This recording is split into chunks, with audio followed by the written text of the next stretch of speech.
There you go, people. You just heard the whole issue with the Dollar Tree stores. Well, the ownership of Family Dollars by Dollar Tree. Certainly, there's some issues in the way they're running those stores, and a lot of people have been complaining about from back in the day. So all of that comes to a head.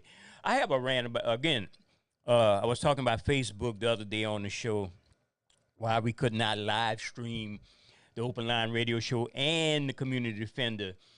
Facebook seems, when their algorithm goes after you for certain thing, they go after you. And just for the record, everything I use on the Open Line Radio Show and the Community Defender Show, since both of these stations are nonprofits, that's under the Fair Use Law. AOC governs submission of video programming under fair use when you're a media operation, even a nonprofit operation. So Facebook uses the excuse to cut people off because of free speech. Now, we know that some of these technology company leadership is aligned with the conservative right, because I know on last week there just was a report about Mark Zuckerberg, the head of Facebook, calling former President Trump. And we know that Elon Musk has been funding the Trump campaign. Now, I'm saying this to say, even though they talk about free speech, they talk about freedom of expression, and Elon Musk supposedly took over Twitter and turned it into a company named X, where he give white supremacy a free reign to say anything or spread a lot of misinformation. Facebook has been doing the same thing, and you notice how Facebook has been letting people basically twerk in next to nothing. YouTube the same way too. Twerk, engage in all types of ghetto, and I call that ghetto Negro-rise. I don't say the other word, Negro-rise, rise,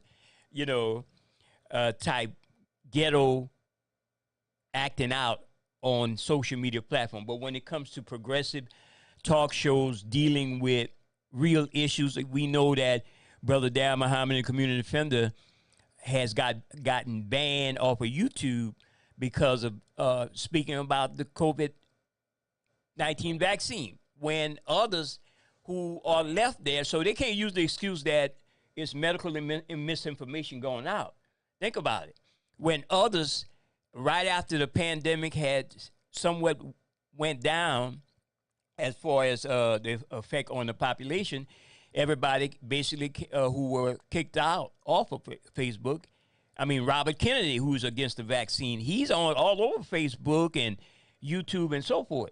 But it's certain people. So I have to believe it has to do more with racial stuff, your race, than the issue of whether or not he's speaking, giving out misinformation dealing with medical issues, because that's been put to bed about COVID-19 is something that the populace can handle. So why would YouTube ban the Community Defender? Because Brother Darrell speaks of the vaccine, or Minister Farrakhan speaks of the vaccine. Why would you ban them when you got other people speaking in the same manner, in the same way?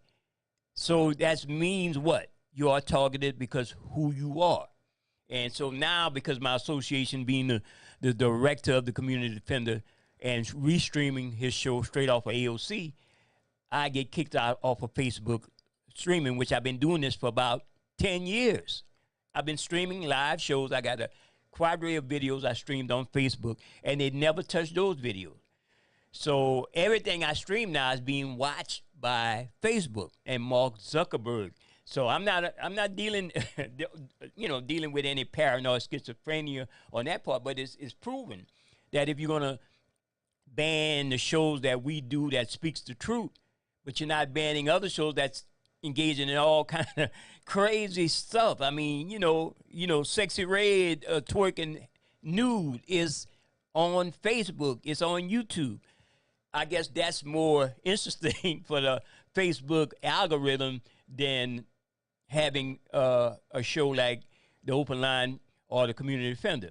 And even the issue when they say, well, you're engaging in copyright violation. Well, no, because this is all under the fair use law. And again, there's a nonprofit under fair use. Go and read the law on that. So I'm just saying my rant to people who say why we wasn't on Facebook with the Open Line radio show. And other shows that you stream, they don't touch. You know, so long as we engage in some Negro crazy slapstick comedy, dissing each other, calling each other names, they love that. But they don't want to hear when we bring out the truth. So let me play this clip from a content creator on YouTube speaking about Facebook.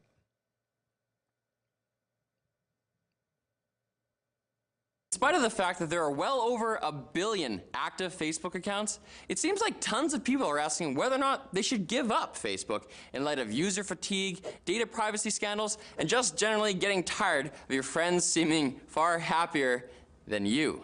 But do you really have a good reason to delete your account? While we here at TechWiki don't think there's a definitive yes or no answer to that question, here are 5 reasons that you might want to at least think about whether to stay on the platform.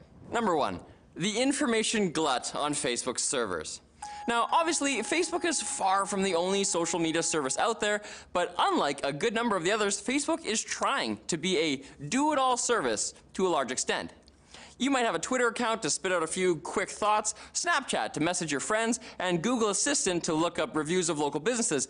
But Facebook tries to integrate all that functionality onto one platform, which means they're collecting tons of data about you. If you're a frequent Facebook user, they may have even more info on you than anyone, except for perhaps Google. And even with that, Facebook's social aspects means that it might be easier to accidentally expose something that you don't want to. Number 2, Facebook just keeps on expanding. Although it was originally a much simpler site designed for college students to display basic information about themselves, it's turned into not just a very versatile platform, but a company that keeps buying smaller social media firms. Instagram and WhatsApp are 2 major services that are now under the Facebook umbrella and have been for some time. And when you consider that Instagram by itself has become the app for photo sharing, it's understandable to feel like you need to use at least one of Facebook's services, considering how many people are on them. So if you're concerned about limiting how much reach they have, finding another service to use might be a good idea, assuming that service stays independent.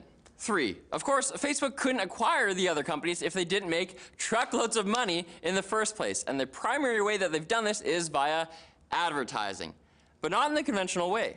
Like Google, Facebook increases their ad success and therefore the rates they can charge by making sure that they're serving their users relevant ads. Kind of like how you see commercials targeted at old folks during daytime TV. To do this, they track your behavior not just on Facebook itself, but also on other sites that use Facebook's API and social plugins. You know, like sites that allow you to like and comment with Facebook. Furthermore, whenever you're logged into the service, Facebook is tracking where you're going online. It's basically like someone from the local grocery store following you around your home and watching what kind of meals you prepare so they can offer you relevant coupons next time you walk through the door. And it understandably makes a lot of people really uncomfortable. Number 4. So far, we've been mostly talking about how much data Facebook collects, but the bigger issue, perhaps, is how carefully they safeguard that data once they have it. Facebook has had plenty of high-profile privacy mishaps over the years, with the largest one being the Cambridge Analytica scandal, where the data of 87 million users was shared without consent for political purposes. Another huge breach occurred just last year, where 30 million accounts were compromised. And it's also been revealed that Facebook has been a contributor to the US government's domestic surveillance program, if you care about such things. Also, in a truly classic facepalm moment, several years ago it was discovered that Facebook kept a large number of user passwords in a plain text document. Now, this list was only intended for internal use by engineers, but it was still a massive security risk that never should have happened. And while Facebook has publicly doubled down on commitment to user privacy in light of recent mishaps, there's been enough of said mishaps over the years to raise more than a few eyebrows. And finally, number 5, getting away from privacy and user security, there is, of course, the social aspect of social media, a much more tangible problem for many users. While this is more or less true for social media in general, Facebook has become a platform for people to showcase their lives, and many of them simply put forward the best versions of themselves all the time, where their lives seem exciting, fulfilling, and well-adjusted. Even though this often isn't the whole story of what's going on with a person, it is what many of us are constantly exposed to, which has led to issues with envy and poor self-esteem. And then, of course, there's the fatigue that comes with the other half of your friends list, who all seem to be determined to put forward the worst versions of themselves, what with the endless sniping back and forth about everything from politics to sports to tech brand loyalties. It's exhausting. So, none of this means that Facebook is just some kind of evil force and everyone should just get off of it right away. Maybe instead you just don't post anything that you care about keeping private. Maybe you only feel genuinely happy for your friends' successes, and maybe getting targeted ads for adult diapers doesn't bother you at all. But if these things do concern you, then maybe it's worth it for you to take pause and determine if you really need Facebook in your life. Besides, you can always just take a break and see how that goes, and then come back to it later if you find out that getting new likes is the dopamine high that you just can't replace. And speaking of things I can't replace, my Mass Drop Object 2 headphone amplifier, also known as the O2 amp. This amp was designed and created with the feedback from over 500 Drop members on what they wanted to see in an amp. It serves as the ideal baseline reference amplifier for powering everything from in-ear monitors to HD 800s. The O2 is able to adjust the input, output, and power arrangements in 2 different grains, medium and standard. It delivers big, clear, and accurate sound, so check it out at the link below and join the drop today. So thanks for watching, guys. If you like this video, give it a thumbs up, give us a subscribe, and be sure to hit us up in the comments section with your suggestions for videos that we should make in the future.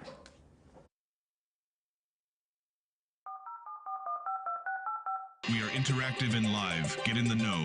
Call us at area code 337-534-0036. That's 337-534-0036 on the People's Tech and Entertainment Show on KIEE 88.3 FM, your superstation for South Louisiana. So you know the old saying that your health is your wealth. Let's all get in the know about your health. This is your People's Tech and Entertainment Show. Health education moment on KIEE 88.3 FM.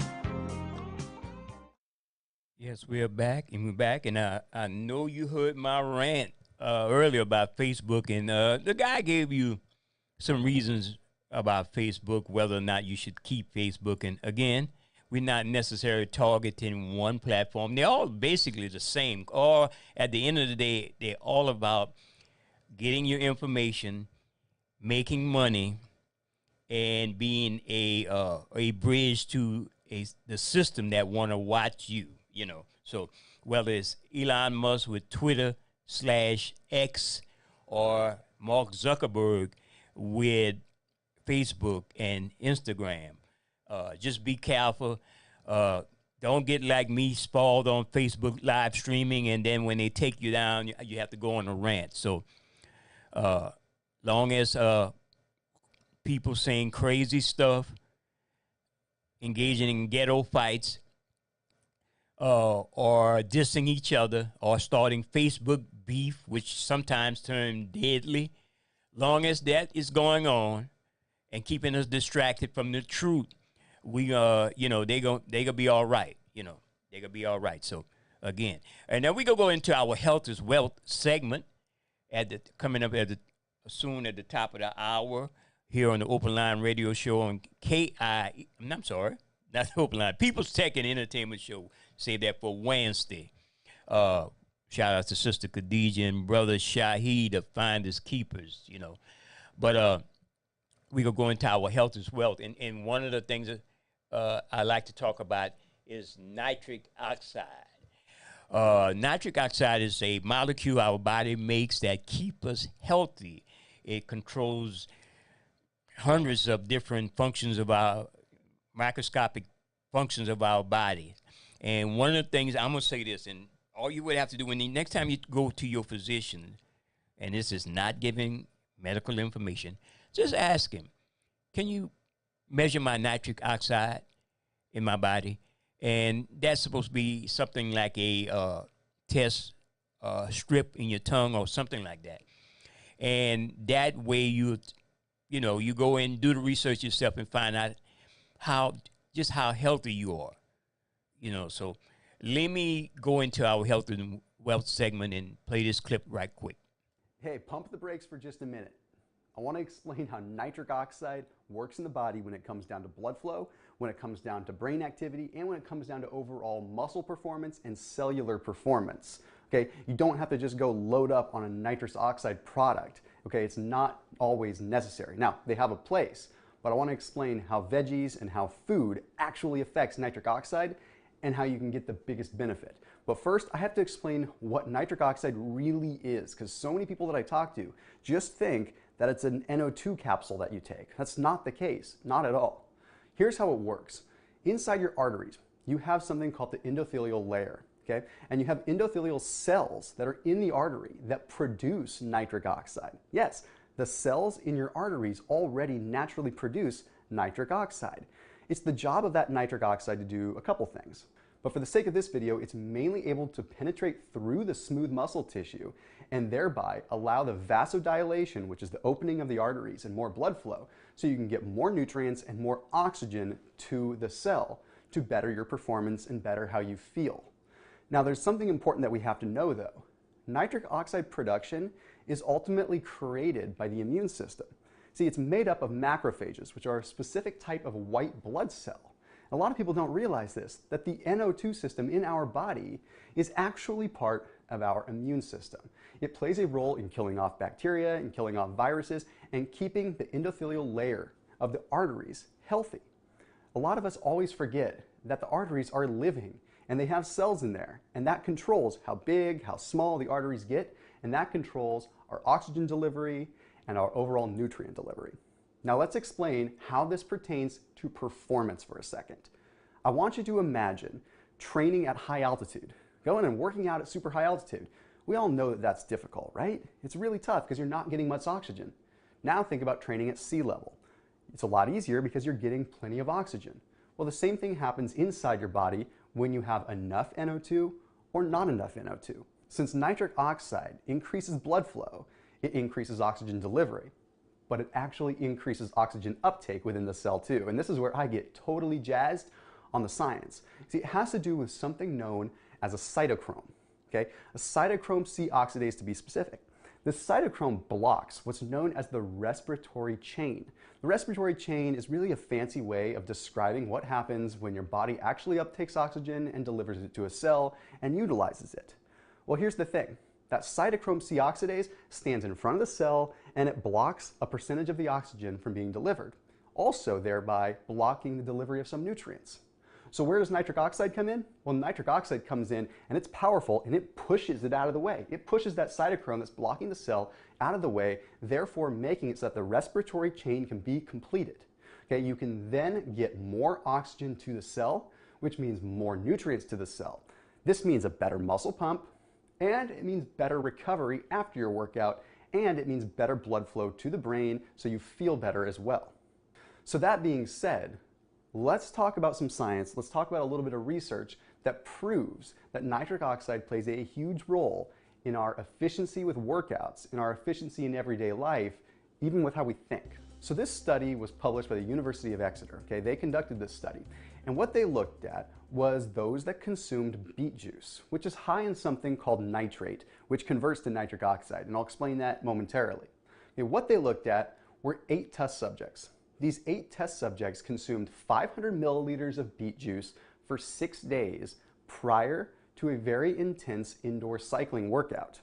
Then they measured these same subjects with a placebo. Okay, the placebo was black currant extract, so they didn't know the difference between the beet and the black currant. Well, here's what they found out, and this is crazy. Okay, those that consumed the beet juice, or when they consumed the beet juice rather, they found that there was a 49% increase in nitrate levels, which is the precursor to nitric oxide, but a 19% increase in oxygen uptake to the cell, okay, meaning the workout ultimately got 19% easier. Then they also found that they lasted 16% longer in their workouts, probably because the cells weren't getting tired and they were able to get more oxygen. That is pretty darn crazy. Okay, now we have to remember how the nitrate converts into nitric oxide. So I'm going to explain that. When you have nitrates coming from veggies, coming from beets, anything like that, they hit your tongue and they turn into nitrites. Okay? So the saliva combines with the nitrate to create nitrite. Then you swallow the nitrite containing saliva and that reacts in your stomach and the acids there to create nitric oxide. Thereby, we are now increasing nutrient delivery and oxygen through that conversion process. Pretty darn crazy. That being said, let's get to what you can do to start making yourself feel better and to get more brain boosting, muscle building, blood flow delivering power. Let's talk about beets and citrus for a second. Beets, I don't need to spend a lot of time on. You heard my case study, okay? Pretty straightforward. Creates more nitric oxide. But what about vitamin C in citrus?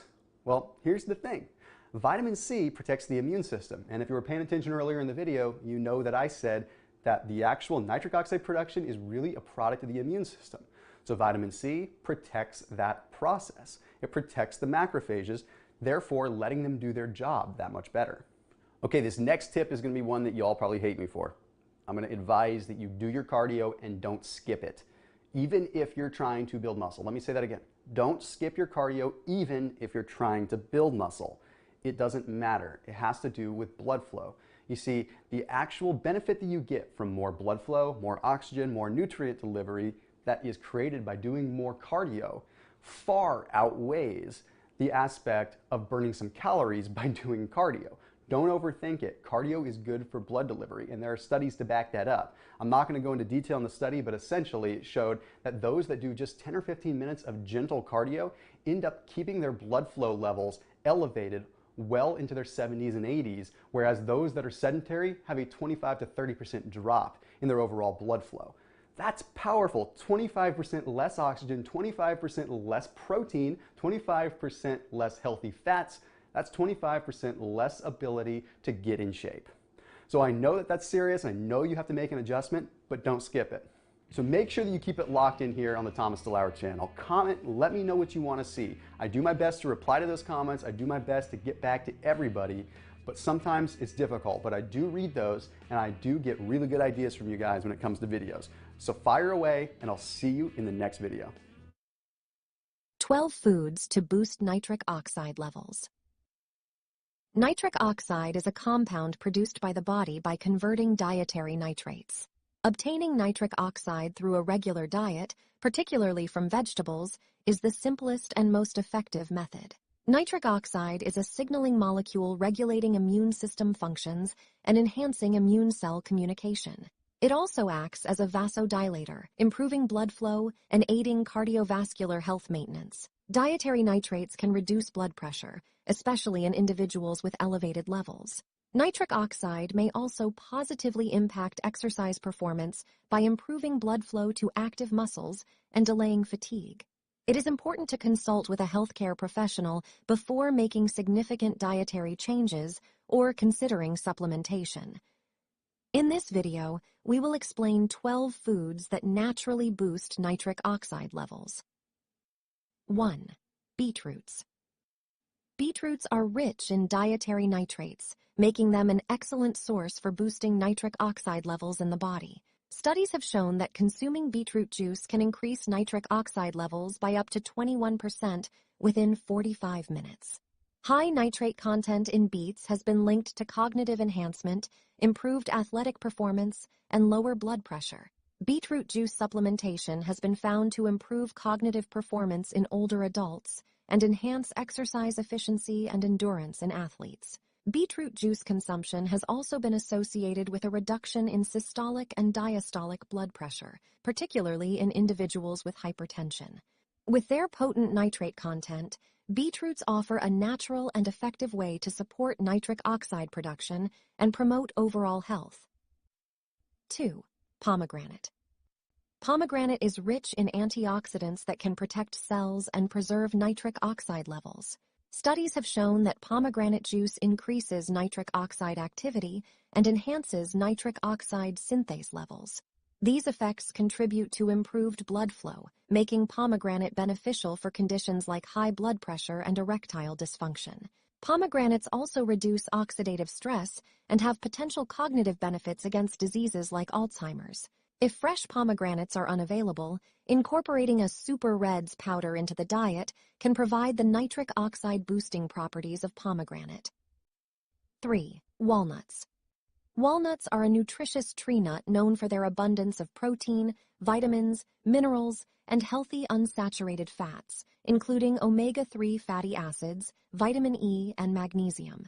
They contain L-arginine, an amino acid that serves as a precursor to the body's nitric oxide synthesis. This conversion process contributes to nitric oxide production and its associated health benefits.